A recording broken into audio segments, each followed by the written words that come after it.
Hello friends, welcome to my channel.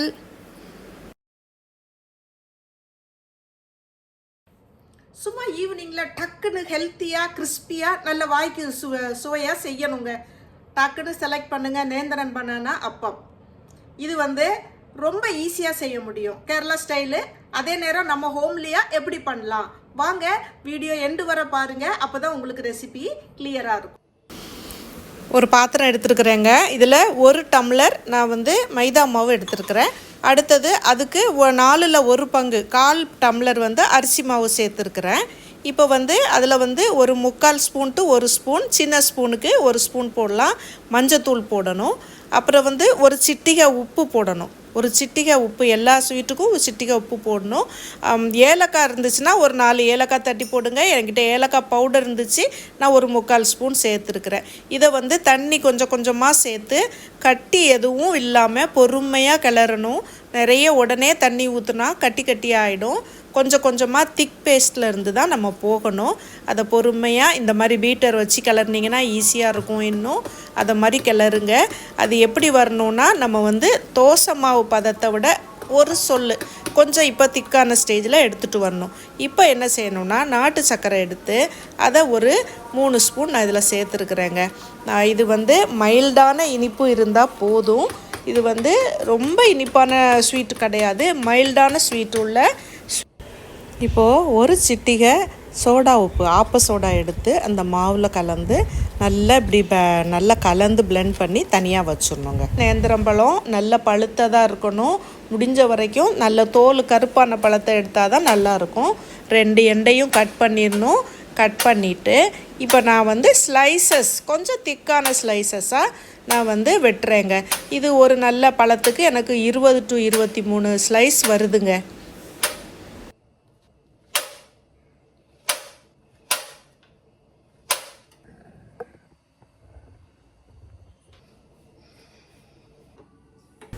அடுப்பில் ஒரு அகலமான பாத்திரம் நான் எடுத்துருக்கிறேன்.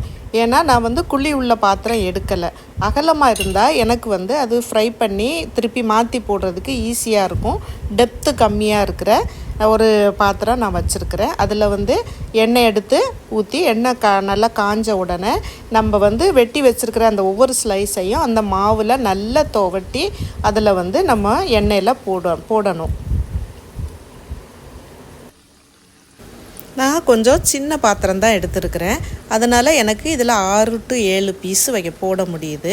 இது நீங்கள் எடுக்கிற பாத்திரத்தை பொறுத்து நீங்கள் அதுக்கு கூட பெருசாக எடுத்திங்கன்னா கூட போட்டுக்கோங்க. என்னென்னா ஓவர் க்ரௌடடாக கொடுக்காதீங்க.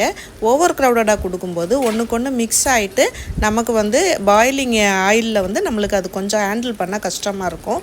ஸோ ஓவர் க்ரௌட் இல்லாமல் பார்த்துக்கோங்க. மற்றபடி அதை ஒரு சைடு நல்லா வேக விட்டுட்டு அடுத்தது மறு சைடு எடுத்து திருப்பி போடணும். தீ ரொம்ப மிதமான தீயில தாங்க நீங்கள் சமைக்கணும். வேகமாக எரிஞ்சால் உள்ளே சரியாக வேகாது. அதனால் தீயை மிதமாக வச்சு பண்ணும்போது அந்த கிறிஸ்ப்னஸும் சூப்பராக ஏறும். உள்ளே அந்த பனானாவும் நல்லா வெந்து போய் சூப்பராக இருக்கும் டேஸ்ட்டு. இது நான் ஒரு ஈவினிங் ஸ்நாக்ஸ்க்காக நான் பண்ணிகிட்ருக்கிறதுனால நான் மசாலா டீயும் போட்டுட்ருக்கிறேன் இன்னொரு ஸ்டவ்வில். அந்த மசாலா டீ ரெசிபி நான் ஆல்ரெடி உங்களுக்கு போட்டிருக்கிறேன், போஸ்ட் பண்ணியிருக்கிறேன். நீங்கள் அதை பார்த்துக்க முடியும். அந்த டீயை போட்டு நான் அதை இதையும் அதையும் தொட்டு என் ஃபேமிலி மெம்பர்ஸ் சாப்பிட்றதுக்காக பண்ணிகிட்ருக்கிறேன். இது மாதிரி நீங்கள் ரொம்ப ஈஸியாக பண்ண முடியும். இதுக்காக ரொம்ப மெனக்கெட்டு கஷ்டப்பட வேண்டியதே இருக்காது. சுட சுட இது மாதிரி போட்டு நீங்கள் எடுத்து பண்ணணும். இதை நான் இப்போ 7 போட்டிருக்கிறதுனால மீதியை அடுத்தடுத்த முறைங்களில் எடுத்து நான் போட்டு கலெக்ட் பண்ணி வைக்கிறேங்க. ஏன் இந்த நேந்திரம் பழத்தை நம்ம ஏதோ ஒரு ஃபார்மேட்டில் கன்சியூம் பண்ணணும் அப்படிங்கிறதுக்குள்ளே ஹெல்த்தி டிப்ஸை நான் வீடியோ கடைசியில் சொல்லியிருக்கிறேன். அதனால் வீடியோவை ஸ்கிப் பண்ணாமல் கண்டினியூ பண்ணி பாருங்கள். பார்த்தீங்களா, நான் ஒரு செட்டு போட்டுட்டு இப்போ அடுத்த செட்டு போடுறேன். இதே நம்ம ஃபாலோ பண்ணணும். இதில் நான் இன்றைக்கி யூஸ் பண்ணியிருக்கிறது ரீஃபைண்ட் ஆயில் யூஸ் பண்ணியிருக்கிறேன். இதுக்கு நிறைய பேர் தேங்காய் எண்ணெயில் செய்கிறதுக்கு ப்ரிஃபர் பண்ணுவாங்க. அது நல்லாயிருக்கும். தேங்காய் எண்ணெயில் பிடிச்சவங்களுக்கு தேங்காய் எண்ணெயில் செஞ்சு சாப்பிட்டிங்கன்னா இன்னும் ருசியாக இருக்கும். இது கேரளாவும் சரி, நான் கன்னியாகுமரி மாவட்டமும் சரி, இங்கெல்லாம் டீ கடைகளில் பார்த்தீங்கன்னா அவங்க ஃப்ரெஷ்ஷாக அப்படியே கொண்டு அடுக்கி வைப்பாங்க. அது வந்து வச்சு 1 ஹவரில் அந்த டீயும் அந்த நேந்திராப்பம் அந்த ஊரில் வந்து எங்களுக்கு ஏத்தங்காய் அப்பம்னு சொல்லுவாங்க கன்னியாகுமரி மாவட்டத்தில். அதை வந்து சாப்பிட்டுட்டு கொஞ்ச நேரத்தில் 1 ஹவரில் எல்லாம் காலி ஆகிடுங்க. அது பார்க்கவே ஒரு அழகாக இருக்கும் எல்லோ கலரில். அதே தான் நம்ம செய்கிறோம், எதுவுமே மாறலை. ஒன்லி நம்ம வந்து வீட்டில் செய்கிறதுக்கு ஈஸியாக நான் சின்னதாக வேறு பேட்டர்னில் லைட்டாக ஒரு ட்விஸ்ட் பண்ணி கட்டிங்கில் பண்ணியிருக்கிறேன், அவ்வளோதாங்க.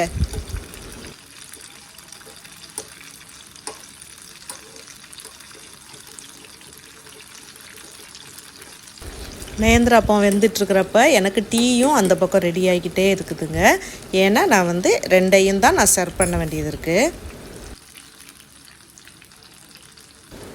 நிதானமாக எண்ணெயில் அப்பம் வெந்துட்டுருக்குதுங்க. சமையல் கலையில் நம்ம எவ்வளோ நிதானமாக பொறுமையாக செய்கிறோமோ அப்போ வந்து ருசி வந்து அதிகமாக கிடைக்கும். இது நான் சமையலுக்குள்ள ஒரு டிப்ஸாக தான் இங்கே சொல்கிறேன்.